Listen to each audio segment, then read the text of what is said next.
우크라이나의 역사를 살펴보기 위해서는 먼저 동슬라브족의 역사부터 살펴보아야 한다. 인도 유럽 어족의 조상은 기원전 36세기 전부터 흑해와 카스피해 사이의 카카스 산맥에서 거주하면서 유목 생활을 하며 인도 유럽 조어를 사용한 원시 인도 유럽인들이며, 이들 중 유럽으로 서진한 인도 유럽인들은 크게 나누어 게르만족, 라틴 민족, 슬라브족으로 분화되었다.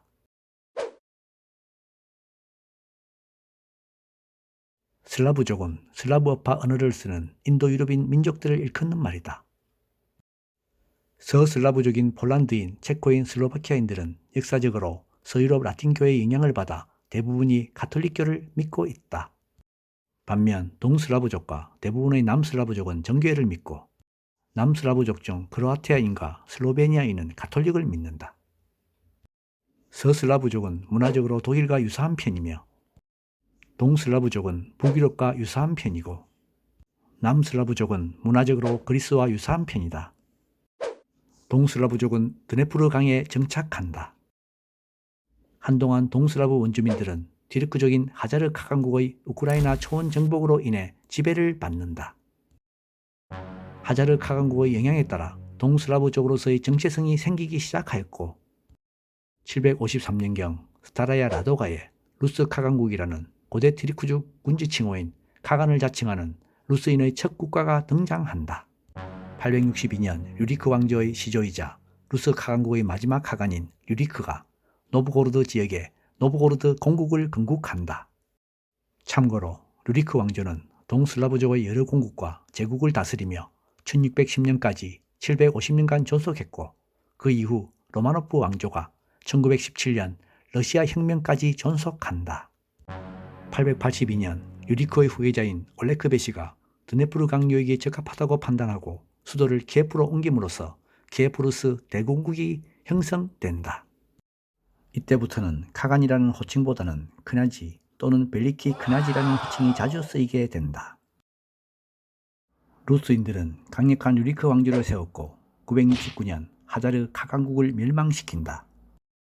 그리하여 10세기 11세기에는 키예프루스가 유럽에서 가장 중요한 국가 중 하나가 되어 후의 우크라이나, 벨라루스, 러시아 3국의 국가 정체성 형성의 바탕이 된다. 참고로 키예프루스라는 명칭에서 벨라루스와 러시아의 이름이 기원한다. 벨라루스라는 국호는 하얀 루스라는 표현에서 왔으며 우리나라에서는 이로 인해 한때 백러시아라고도 불렀다. 벨라루스의 전통 의상으로 새하얀 바탕에 붉은 줄무늬나 전통 문양이 그려진 옷을 즐겨 입었기 때문이라는 설도 있다. 또 러시아의 러스도 키예프루스에서 유래한다. 키예프루스의 수도 키예프도 우크라이나에 있었으니 동슬라브족의 국가는 모두 키예프루스의 루스라는 명칭과 관련되어 있는 것이다. 그리고 우크라이나의 어원은 러시아어로 변방에 있는 나라라는 의미라고 한다. 참고로 벨라루스 지역에는 키예프루스 대공국의 제후국 폴라츠크 공국이 있었다. 989년 6대 대공 블라디미르 1세는 정교회를 키예프루스의 국교로 선언하면서 동로마 제국의 선진 문물들을 수용하였으며, 동시에 손녀들을 프랑스 왕국, 헝가리 왕국, 노르웨이 왕국의 왕들에게 시집 보내는 등 서유럽 국가들과도 많은 관계를 유지하였다. 1037년 8대 대공 야로슬라프 1세는 키예프루스의 최전성기를 이끌었는데 대규모 정교회 성당인 성소피아 대성당을 건립하였다. 야로슬라프 1세가 죽은 후 1095년 십자군 전쟁이 일어나 베네치아 공화국을 통한 중개무역이 활성화되고 볼가강을 통한 중개무역이 점차 쇠퇴하기 시작하면서 키예프루스 또한 쇠퇴하기 시작해 여러 공국으로 분열되기 시작한다. 1199년 폴란드 왕국의 도움을 받은 류리크 왕조 출신 볼리니아의 대공 로만 무스티슬라비치가 갈리치아와 볼리니아 지방에 갈리치아 볼리니아 공국을 건국한다. 참고로 갈리치아는 현재 우크라이나의 서부와 폴란드의 남동부에 걸쳐 있으나 대부분이 우크라이나 영역으로 중심적 도시는 리비우이고, 볼리니아는 우크라이나 볼린주이다. 갈리치아 볼리니아 공국은 노브고로드 공국, 블라디미르 대공국과 함께 키예프루스가 분열된 이후 생겨난 여러 루스 공국들 중 가장 강력한 국력을 지닌 국가들 중 하나였다. 징기스칸의 손자들이 세운 킵자크汗국의 침공이 시작되면서 노브고로드 공화국을 제외한 거의 대부분의 루스 공국들이 킵자크汗국에 점령되었으며 결국 1240년 수도인 키예프가 함락되면서 키예프-루스는 멸망하였다. 이때 1240년부터 1480년까지 240년간 루스인들은 킵자크汗국의 지배를 받는 타타르의 멍해 또는 몽고의 멍해 시기를 겪어야만 했다. 참고로 타타르라는 민족명은 고대 티르크어로 다른 사람들을 뜻하며 본래는 유럽, 러시아 등에서 티르크, 몽골, 퉁구스 계통의 중앙아시아 종족을 통칭하는 말로도 쓰였다. 1246년 갈리치아 볼히니아 공국은 킵자크汗국의 바투칸에게 종속국으로서의 충성의 맹세를 강요받는다. 1283년 유리크 왕조 출신 다니엘 알렉산드로비치가 루스인들의 모스크바 대공국을 모스크바에 건국한다. 킵자크汗국은 모스크바 대공국에 군대를 주둔시키고 모스크바 대공국이 모든 루스 제공국들의 세금을 받아오게 하였다. 1349년 폴란드 왕국이 갈리치아 볼히니아 공국을 점령해버린다. 1380년 모스크바 대공국 드미트리 대공은 동강의 상류 쿨리코브의 전투에서 유일하게 킵자크汗국에게 승리를 거둔다. 이를 계기로 드미트리 대공은 동강의 드미트리라는 뜻을 가진 드미트리 돈스코이로 불리게 되었다. 이후 1395년 차카타이汗국 출신 티무르는 차카타이汗국을 멸망시킨 후 킵자크汗국의 수도 사라이를 침공해 잿더미로 만들자 킵자크汗국은 급격한 쇠퇴를 겪는다. 결국 1502년 기존 루스 공국들을 통합한 모스크바 대공국의 이반 3세가 킵자크汗국을 멸망시키면서 타타르의 멍에는 종결되었다. 모스크바 대공국은 이반 3세 때 차르를 자칭하기 시작해 이반 4세부터는 모스크바 대공 대신 차르를 공식 칭호로 사용하면서 러시아 차르국으로 불리게 된다. 1648년 우크라이나 중부의 가자크 지도자 보흐단 흐멜리츠키가 봉기를 통해 폴란드, 리투아니아 공국을 몰아내고 가자크 수장국을 건국하였다. 가자크는 우크라이나 일대와 러시아 서남부 지역에서 준군사적인 자치 공동체를 이루며 살았던 동슬라브어를 사용하는 민족 집단이었고 소러시아로도 불렸다. 1654년 가자크 수장국은 폴란드 리투아니아 공국에 대항하기 위해 러시아 차르국과 페레야슬라프 조약을 맺는다. 페레야슬라프 조약으로 인해 가자크 수장국은 러시아 차르국 차르에게 충성을 바치는 대가로 러시아로부터 가자크의 권리와 자유를 보장받게 되었다. 그러나 가자크 수장국의 자치와 정치적 자유가 일부 제한을 받게 되어 결국은 러시아에 예속되는 결과를 낳게 되었다. 참고로 모스크바 대공국은 1613년 유리크 왕조의 이반 4세가 죽은 후 권력 투쟁을 겪은 후 이반 4세의 아내의 가문인 로마노프 왕조로 발전한다. 모스크바 대공국은 표트르 1세 때 국가체제를 정비한 후 러시아 제국으로 국가명을 변경하고 17세기에는 시베리아를, 19세기엔 카카스를 합병하여 유럽 아시아에 걸친 광대한 영토를 갖는 대제국이 되어 유럽 열강의 일원이 된다. 그 후 1764년 카자크 수장국은 폴란드와 러시아에 의해 분할되어 멸망하고 곧이어 1772년, 1795년 폴란드 리투아니아 공국도 3차에 걸친 폴란드 분할을 통해 우크라이나 중부와 동부, 벨라루스 지역은 러시아 제국에 합병되고 우크라이나 서부는 오스트리아 제국에 합병되고 이외 지역은 프로이센 왕국에 합병되어 멸망한다. 일단 우크라이나 지역은 1917년까지 122년간 오스트리아와 러시아의 지배하에 있게 된다. 1917년 러시아 혁명으로 러시아 제국이 붕괴되고 1918년 1차 대전에서 오스트리아가 패하자 폴란드가 독립하는 등의 와중에서 우크라이나도 잠시 독립을 하였으나 결국 1922년 또다시 우크라이나 서쪽은 폴란드, 동쪽은 소비에트 연방의 영토가 된다.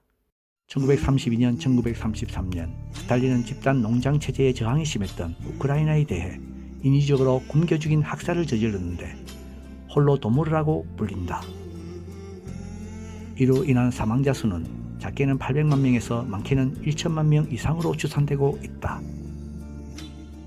우크라이나 정부는 매년 11월 네 번째 주 토요일을 대기근 희생자들을 위한 추모 기념일로 지정했다. 1938년 오스트리아 출신 히틀러가 이끄는 나치 독일이 오스트리아를 병합한다. 1939년 제2차 세계대전이 발발하자 소비에트 연방은 폴란드를 침공해 우크라이나 서부를 우크라이나 소비에트 사회주의 공화국의 일부로 만든다. 1941년 독일군과 주축국이 우크라이나의 키예프를 침공해 소비에트 연방의 적군을 접부순다. 소비에트 연방이 독소전쟁을 기리며 이름 붙인 영웅도시 중의 하나인 키예프 전투에서 66만여 명이 넘는 소비에트 연방군이 포로로 잡혔었다. 처음에 우크라이나인들은 소련의 홀로도모르 학살에 대한 나쁜 기억에 독일군을 해방군으로 환영했었으나 나치 독일은 곧 유대인들과 우크라이나인 민간인들을 대량 학살하거나 강제 추방하였으며 마을 전체를 태워 없애기도 하였다. 전쟁 중과 독일 지하의 민간인 사망자 수는 50여만 명이 넘는 유대인들을 포함하여 700만 명 정도로 추산된다. 한편 갈리치아 지방에서는 지배당했던 우크라이나인들이 지배했었던 폴란드인들을 상대로 학살을 저지르기도 하였다. 소련은 독일과의 전투에서 약 1,100만 명의 사망자를 냈는데 그 가운데 270만 명이 우크라이나계였다. 2차 세계대전이 끝난 뒤 소련 연방 우크라이나는 서쪽으로 확장하여 우크라이나인들이 사는 땅을 거의 대부분 차지하게 된다. 1954년 우크라이나에 의해 러시아 본토와 단절되어 있던 크림반도가 러시아령에서 우크라이나령으로 넘어가게 된다. 과거 1654년 우크라이나 국가 카자크 수장국이 폴란드에 대항하기 위해 러시아 차르국에게 보호를 요청했던 페레아슬라프 조약 300주년을 맞아 1954년 소비에트 연방 서기장 후르쇼프가 우크라이나와 러시아의 우애를 과시하기 위해 우크라이나의 크림반도를 넘겨준 것이다. 이는 나중에 1991년 우크라이나 독립 후 양국 간의 분쟁의 소지가 된다. 1986년 우크라이나 소비에트 공화국 수도 키예프로부터 150km 북쪽 체르노빌 원자력 발전소에서 폭발에 의한 방사능이 유출되는 사고가 발생한다. 이 사고로 발전소에서 유출된 방사성 강화물이 우크라이나 소비에트 공화국과 벨라루스 소비에트 공화국, 러시아 소비에트 공화국 등에 떨어져 심각한 방사능 오염을 초래했다. 1985년 서기장에 취임한 고르바초프는 개방과 계획을 내세워 소비에트 연방 공화국들의 민족주의를 자극하여 1990년, 1991년 4월 발트 3국과 조지아가 독립을 선언한다. 91년 8월 이에 반발한 소비에트 연방공산당이 고르바초프 축출 쿠데타를 일으켰으나 실패로 돌아간다. 1991년 12월 옛 소비에트 연방의 구성국이었던 러시아, 벨라루스, 우크라이나 등 14개국은 모두 독립한 후 국제협의기구인 독립국가연합을 창립한다. 그러나 발트 3국, 즉 에스토니아, 라트비아, 리투아니아와 조지아는 참여를 거부했다. 2004년 11월, 12월 우크라이나에서 빅토르 유센코의 지지자들에 의한 일종의 정치적 시민 저항인 오렌지 혁명이 발생한다. 오렌지 혁명은 시민들이 대통령 선거에서 빅토르 야누코비치가 승리한 것을 부정선거로 주장하며 재투표를 관철시킨다. 다른 나라에서도 일어났던 색깔 혁명을 본따 오렌지색은 우크라이나 혁명의 상징으로 유센코 지지자들은 혁명의 상징으로 오렌지를 서로에게 선물했으며 정적에게도 선물하였다. 이 저항은 서부와 중부 지역을 기반으로 했으며 당시 집권 여당 후보인 빅토르 야누코비치는 우크라이나의 동부와 남부를 장악하고 있었다. 서방 각국의 여론은 우크라이나의 야당 빅토르 유센코의 편이었다. 결국 재투표 결과 2005년 1월 빅토르 유시첸코가 대통령으로 선출되고 율리아 티몬센코가 총리로 선출된다. 그러나 2010년 대통령 선거에서는 빅토르 야누코비치가 유시첸코와 티모센코를 꺾고 대통령으로 당선된다. 2012년 8월 8일 야누코비치가 동남부에서 러시아어를 공식 언어로 하는 법안에 서명하면서 러시아어는 우크라이나 동남부의 공식 언어가 된다. 2013년 11월 우크라이나 정부가 유럽연합 EU와의 통합을 무기한 연기하는 성명을 발표하자 수도 키예프에서 이에 반대하는 대중들의 대규모 유로마이단 시위가 발생한다. 시위대는 대통령 빅토르 야누코비치의 해임을 요구한다. 유로마이단의 유로는 유럽을 의미하고 마이단은 수도 키예프의 중심 광장을 의미한다. 시위 진압 과정에서 부상자가 발생했으며 시위대에 의해 레닌상이 철거되었다. 2013년 12월 투표 결과 서부 지역과 수도 키예프에서는 EU 통합 찬성률이 75, 80%에 달했으나 동부 지역은 반대율이 더 높았다. 또 청년층은 대부분 친유럽인 반면 장년층의 절반 이상은 친러시아인 것으로 나타났다. 2014년 2월 27일 시위대의 압박에 야누코비치는 러시아로 피신한다. 2월 28일 러시아 정부는 크림반도에 2,000여 명의 군을 파병한다. 우크라이나 정부는 이를 침공으로 규정하며 즉각 철수를 요구하였다. 그러나 러시아인이 절대다수를 차지하는 크림반도에서는 차라리 러시아로 돌아가겠다는 움직임이 일어나 시민들이 행정관청에 걸린 국기를 러시아의 국기로 바꾸자는 일까지 일어난다. 미국을 비롯한 서방은 군 철수를 요구하지만 3월 1일 푸틴 대통령이 요청한 우크라이나에서 군사력 사용 요청권을 러시아 의회가 만장일치로 승인한다. 이후 친러시아의 크림자치공화국은 우크라이나로부터 독립선언과 함께 러시아와의 합병을 위한 주민투표를 실시하여 2014년 3월 18일에 러시아와 합병조약이 체결된다. 이후 크림자치공화국은 러시아의 실질적인 지배 상태에 있게 된다. 유럽연합과 미국 등 서방 세계는 이 합병을 불법으로 간주하고 러시아에 제재를 가해오고 있다. 또한 2014년 4월 러시아 접경 친러시아 우크라이나 동부 도네츠크와 루안스크주를 일컫는 돈바스 지역에서 돈바스 분리주의 반정부군과 우크라이나 정부군과의 전쟁이 발생한다.